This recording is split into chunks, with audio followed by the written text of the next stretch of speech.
In this episode, I'm excited to be sharing a rebroadcast of one of my favorite interviews I've conducted so far on the podcast. It's an edited version, so you get the essential gems of wisdom that my guest had to share. Now, I'll be mixing these episodes in with brand new interviews over the next few months. I encourage you to check them out if you're new to the show. And if you've been a longtime listener, first of all, thank you. I encourage you to listen again, as you might just catch some insight that you didn't before. Enjoy. Hi, I'm Sean. I've always been curious about the answers to life's big questions. I thought it would be cool to seek some of those answers through conversations with others on a similar path. My intention with these conversations is to inspire you to think bigger, to challenge what you believe to be possible. I'd like to invite you to think outside the lines.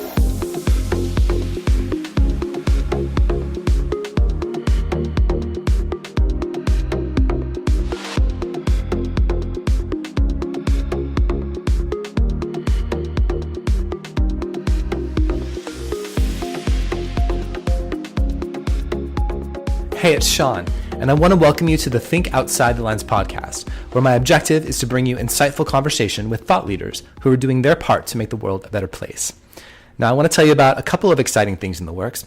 First up, I've just relaunched ThinkOutsideTheLines.com, which I'm pretty excited about, since I now offer virtual coaching, which gives me the opportunity to connect with and mentor people all over the world. You can also learn more about me, about the podcast, and we've got some other cool stuff in the works over there, so be sure to head over and check it out. Now, if you aren't already, please give me a follow on Instagram.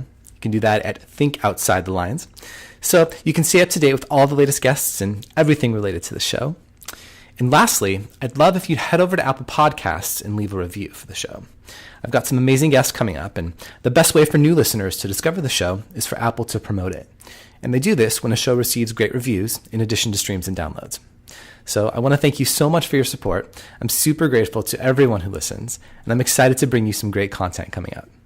My guest today has made multiple appearances on the show. Every time we chat, I receive such a positive response.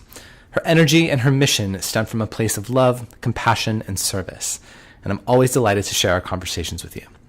She's a highly respected and sought-after yoga and meditation instructor and life coach, and I'm incredibly fortunate to call her a dear friend. It's time to think outside the lines with Kimi Dawn.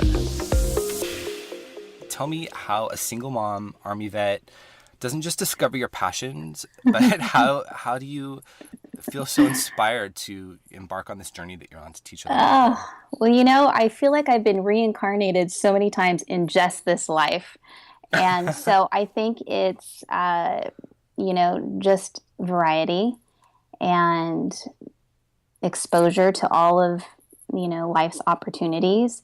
Now, I'm not saying I don't have low days. I have pajama all day days, and I think that those are very necessary as well. But as far as inspiration, I feel that it would be a disservice to those people that I come in contact with to not get up every morning, and whether it be an instrument or how I like to see it, I am eyes, ears, and a voice to see people, to hear people, and to quite possibly, be the words that someone needs to hear in that moment. My story, as you had touched upon, prior to becoming a Army communications sergeant, I was a cheerleader in high school for all 4 years, and I feel like that was kind of pivotal for me. I had labeled myself as an introvert, and to step into something that was so fearful and get out in front of a crowd and, jump around and sort of be like really a spirit leader, had no idea that this was going to set my life in motion. And so after sort of breaking out of my shell, wasn't quite sure what to do with myself. And so I had a friend who was joining the military, and at the time I knew that I was not ready to go to college. So I said, why not? And I did that for 7 years. That was another interesting journey, probably marking this point in which I knew from that moment on my life would continually be about service. And that really has been exactly what it's been, service. I'm also, like you mentioned, a mother of 3. So after I got out of the military, had a couple kids, or a few kids rather, and continuing to be service to them. And what else? Had some challenges with relationship there. So I am my daughters like to refer to me as a single Pringle. So I am a single Pringle, and what really kind of got me through the challenges of that relationship dissolving was a deeper practice of yoga. And yoga has transformed my life. It started off very physical, and then I kind of stepped into all of the other mindful and therapeutic aspects of it. While my relationship was dissolving is when I became more active in my yoga practice. So I actually found yoga while I was pregnant with a twin, so I've been practicing for over 14 years. But I hit the studio hard back in 2011, and it started off very physical, just to sort of relieve stress, and I kind of walked through this other door via the vehicle of asana, or the physical, and realized that the practice was so much more, creating mindfulness and this acceptance around the things that were going on, not only in my life, but with me. And I felt that transformation process and the gifts in which yoga can offer for those that are open and ready was definitely something that I wanted to share. So I looked further into becoming a teacher, and that has still, from my roots, just been another catalyst into how I could continue to serve people. And really, as I get up in front of a room to offer a class, I always tell my students, I'm here, I'm up in front of the room. It's definitely not the most comfortable place for me to be. I'm just like you. But because of how powerful this practice can be, I want them to know that I'm here as a support, and I'm really just turning them back towards themselves. So I'm not saying, hey, you need to change, hey, be like me. It's people need to be reminded that they're enough. And the whole process is look within versus looking outward. Wow, that's amazing. So I heard you say something early on, you talked about being an introvert, and I think that so many people who have like entrepreneurial aspirations are introverted, which is strange. But how do you, I guess, work through that? Because to your point, you are up in front of people a lot. How do you work through that? And do you think that, I don't want to answer the question for you, but is it something that you just kind of get over because you know that you have a greater purpose? Yes.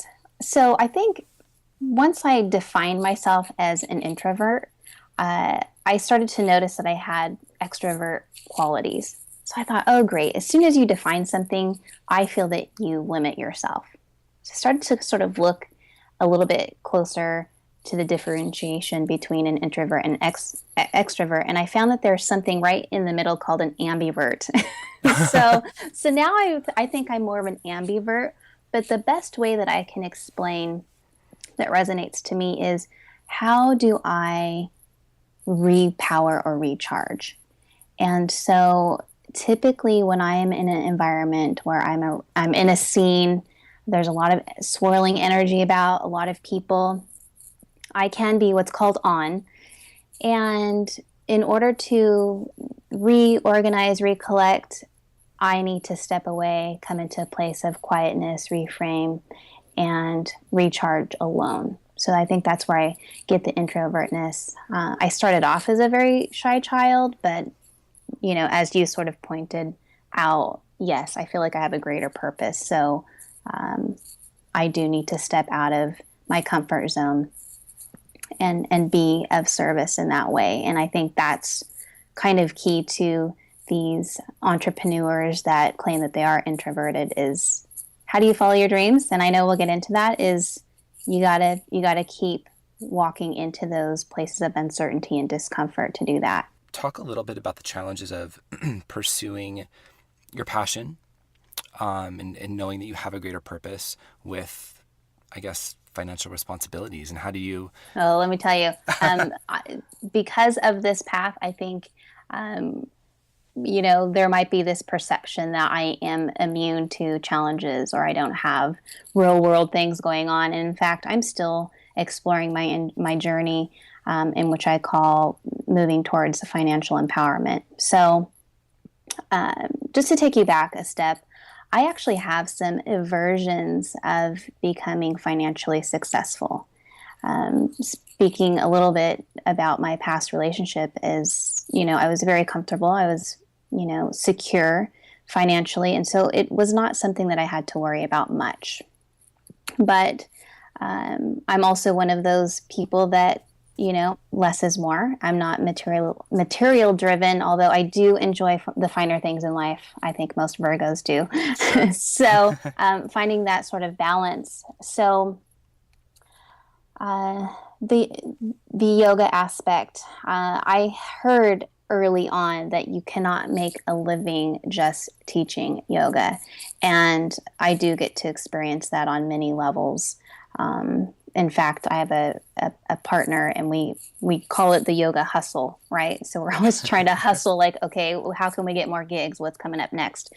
And we have decided that phrase, it just needs to change, because just like anything, when you hear, oh, you can't make a living just teaching yoga, it can be very believable. Absolutely. And you have the power to change the story. Will it take time? Will it take action? Will it take dedication? Will it be hard? Absolutely. Do I still have a side gig going on? Of course. So I think, and Oprah says something along the lines of, you're going to have perhaps other income generators as you're moving towards your dream. Maybe for me, being able to offer things, all things yoga at some point in my life. But, you just like anything, I mean, there's going to be those points of, again, discomfort while you're growing. And I think it's important to know that as your life is being re-scripted or reorganized, that's not the point in which you give up, right? You gotta have a success story.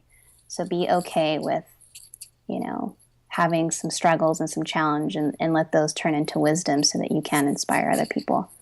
Absolutely. Can you elaborate a little bit on, you made reference to like money blocks or financial blocks, and I think that's a huge thing for a lot of people.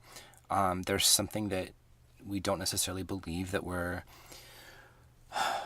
worthy. Worthy, absolutely worthy of abundance, whether it be financial or however you want to phrase that. Talk a little bit about for you in particular. I guess you went from a place where you said you didn't really worry about things financially to suddenly being on your own, and that's something that you have to think about. But what are some tools and techniques that you personally use to work through that? Because I think that's really a big thing for a lot of people. Sure, of course. So one thing that makes me really uncomfortable is a budget. Oh, me too. And every once in a while, I will sit down and I will, put everything into numbers, or your whatever your or Excel, and get a snapshot. And it's usually a little uncomfortable. And so what I have found is just kind of keeping that snapshot in mind. But not holding on too tightly. And I have sort of reframed this idea that money, although it's a type of currency, we need it, can be maybe represented as also an energetic exchange. Yes, absolutely. And so instead of hoarding money, like, oh my gosh, things are super tight, I can't do this, I can't do that, I should be doing this, and limiting yourself, because I feel like when you limit yourself, you're just going to continue that self-fulfilling prophecy, is get out there, use that energetic exchange to support people. And maybe as you're offering it, you say something in your mind, I'm so grateful for being able to, buy you coffee, or really taking a moment with yourself before you make that exchange. And I feel that as you continue to put more in there or out there, that's your message. Hey, the flow is going to start to open up and it's going to come back to me as well. So, And not just come back to you, but come back like tenfold. yes, Because absolutely. I'm right there with you. I think that, like, for me personally, I have this issue with money, right? And it's one of those things where I've never not had money per se, but I've always kind of like hoarded my money in the sense that, like, what if it goes away tomorrow? Which there is irony in that because I've never been without it. But I think anytime I've ever looked at money from an energetic perspective of it is just a transfer of energy, to your point, and I give, I don't just get back, I literally get back like tenfold. It's amazing. It is amazing. And it works. I swear to God. Go out and try it today. I Yeah. definitely have. So I'm right on board with you. But I feel that it's interesting because I feel like that is one of my upper limit challenges. And so I actually have, a couple lists and whatnot and rituals that I do to remind myself, I am worthy. And I think that's another thing too, just to digress a little bit about this sort of lifestyle that I'm in, offering yoga and being a healer, is because for me it feels like a spiritual practice. Yeah. That, how do you put a price tag on that? Or I'm so willing to help people, maybe I shouldn't be charging as much. And what I have found is you end up, or I should say I end up discounting those people that come for me, paying for a state change. Because if you think about the time in which you have bought something, and if it's the price is a little bit higher up there, right? You might associate like the quality of the product or service, Absolutely. based off the price. Yep. And so if I'm underselling myself when we're just talking about money, not only am I discounting myself, but I'm giving somebody a discount on their life. Oh, that's so and they may good. not value the information or the practice as much because it's a deal, right? Yeah. So if you, or if I, and I have since done this, offered my services to a price that's going to make somebody really think about this investment, what I have found is their attitude and their commitment changes towards what's being offered. That is so true. I cannot tell you how true that is. You're so on point right there. Thank you. No, it's true, because I think if you, and it goes the same for you, like obviously you're saying to them, like, I'm charging more for a service and you're going to be held accountable because there's a higher value to it or whatever. But from your end as well, like what you're doing for people, I mean, you can't sell that short. People will pay $1,000 for a phone today or a computer or an iPad or whatever. And it's like, that's just this thing, you know what I'm saying? But it is. What you're giving them is so much more valuable than that. And they will. They'll add more value to that, as they're investing in it financially. Now, obviously, the show's called Think Outside the Lines. Yes. And what I really want to explore is kind of like the mind-body connection. Yes. Which I think that the practice of yoga and meditation like really encapsulates. So can you kind of elaborate on that a little bit? Mind-body connection through yoga. Yes. So as I had referred to in my past, embarking upon yoga, there's something called asana, or the postures of yoga. This is ancient. This is stuff that has been around for over 5,000 years. And just to give you a little background, yoga originated from India, and it did not begin as a physical practice. It began with this devotion of connecting the physical container, or the body, or you being here on earth, to a higher power. And in India, that was God. And so what was happening is, these saints, sages, mystics, religious people would go and they would, do these austerities of sitting and meditating and trying to connect with God. And as they would sit for so long, their bodies would start to ache, maybe even experiencing muscle atrophy. So they started to create some movement, which later those postures became asana.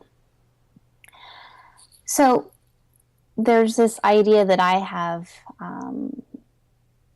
sort of, I wouldn't say developed, but maybe made this correlation with is if these, saints, sages, mystics, spiritual, religious people came up with this sequence of postures, okay, and thinking about the energy that could be connected to those.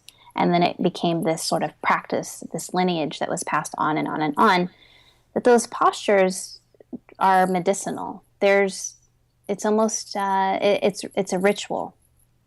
And so when your body is able to move through those similar shapes, it can be a message or an offering, or something symbolic in which connects you to something much larger than just your physical body. Wow. Boom. Okay. That's amazing. I think when you look at something like yoga, it's such an ancient practice, and that people are not just doing it today, but it's almost like more commonplace than it was, I don't know, like 10, 20 years ago. You know what I'm saying? Like people are really catching on to this whole connection thing. How has that impacted what you do for like a living, like your business and that sort of thing? Absolutely. Good question. So just as you mentioned, it's I feel like so accessible now, especially here. We're based here in Southern California, and I feel like I see yoga studios and offerings even in the corporate realm of yoga. I don't discount any style of yoga, so I just want to put that out there right now because there's so many. There's hot yoga, there's laughing yoga. There's laughing yoga. There's laughing yoga. I've seen that on a documentary. There's these different styles of, sleeping yoga, yoga nidra, meditation, et cetera, et cetera. And I feel that any flavor of yoga is an opportunity to give people a taste. Okay, so there's so many different, preferences in the world. And I feel that any one door that somebody is able to walk through exploring yoga is part of their path. So I don't discount that. I don't say, oh, hot yoga. I've done hot yoga. I don't do it anymore. And the beautiful thing is because there are so many varieties, the practice of yoga, because I don't feel like it ever becomes anything perfected. Yeah. The practice of yoga allows you to have your own practice evolve.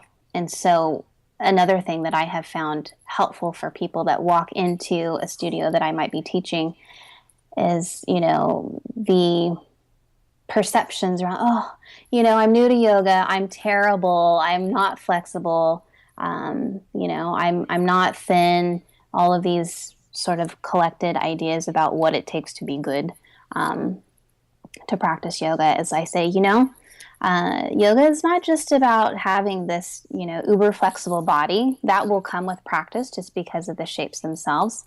But it's also about having a very flexible mind, and in a way which, what's coming up? What is the story? How am I judging myself?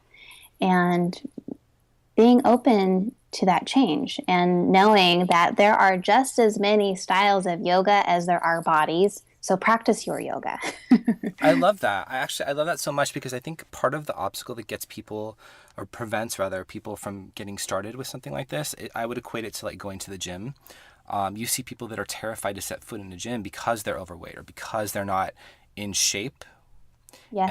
And I think like you're in one of the, I don't want to say worst places in the world for this, but like South Orange County, where like everybody's beautiful, right? So there's probably something very intimidating about walking into one of your yoga classes. It's even challenging for me at times because, I'll have some yogis that are in there that, I'm human. So I'm like, sometimes I walk in and I'll kind of inventory or look at each body and kind of get an idea. Where their hands are placed or what position they're in, like, oh, how are we going to start? And that can be also not conducive. It's like we look at people like, oh, they're thin, they're muscular, they're going to be able to do this no problem. And I have found some of the tightest, or inflexible people where I have made that assumption. So I think it is about And yes, to your point, I do agree. Being here in South Orange County, where I am at, can be challenging to not fall into, stereotypes or, this idea of perfection. And that's why I hope to just keep offering what I'm offering so I can sort of change this perception or idea of what yoga is. Totally. I love that. Do you find that your classes are pretty mixed in terms of the type of people that you see? Yes. In fact, I never know what I'm going to get. And this is another thing that I do like to tell students in our class, especially thereafter our practice, is let go of what just happened, because this practice is never going to happen again. I feel like that really drives home what the present moment is all about. Totally. And so when I walk into a studio or a space in which I'm going to teach, like I mentioned to you, I kind of take a look around the room, sort of, take some hits off the energy. Where are we going today? And I really try to offer from a place of what do these people need collectively?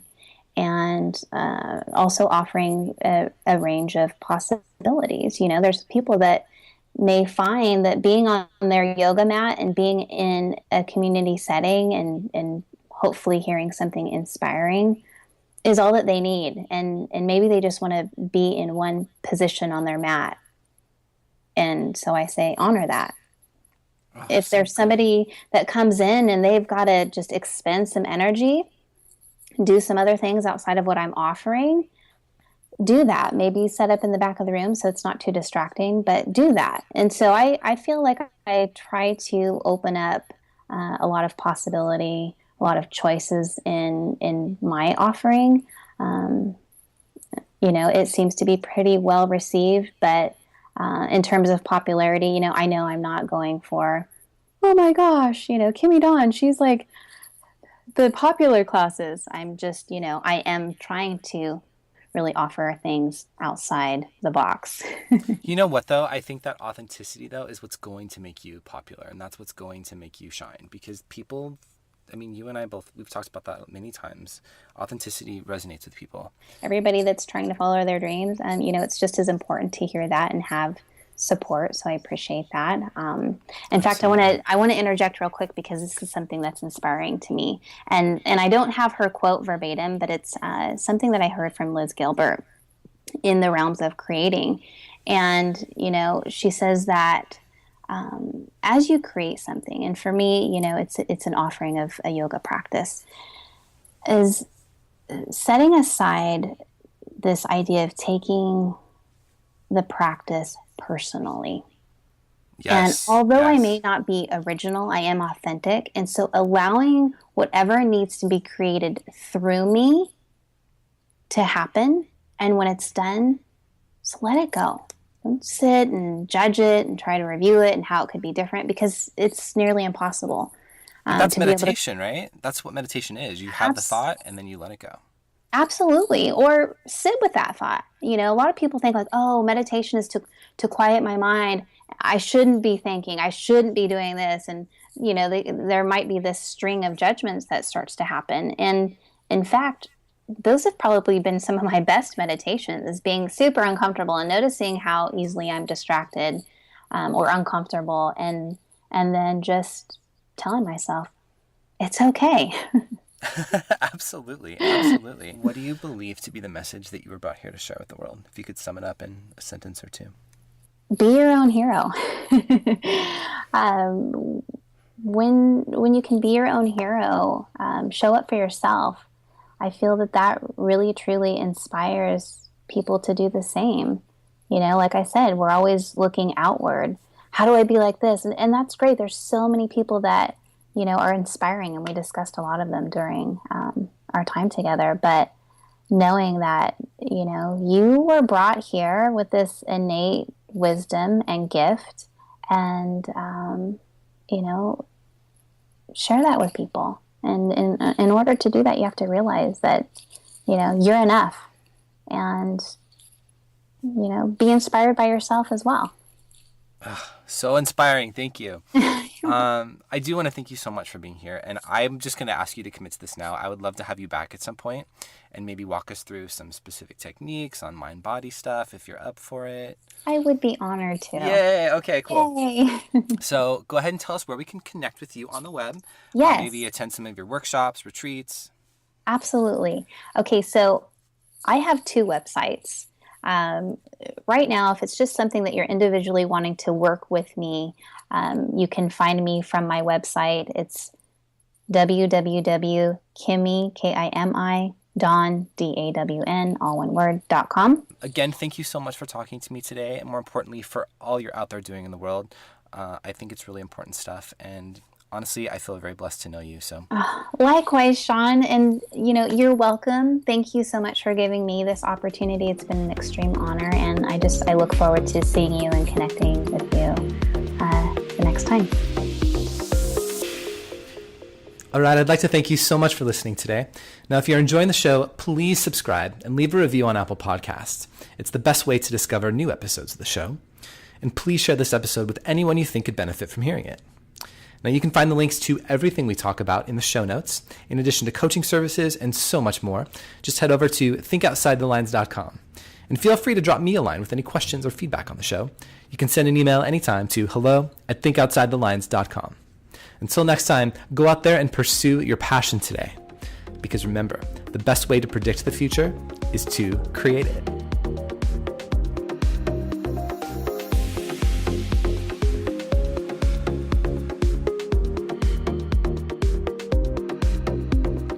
For more information, please visit thinkoutsidelines.com.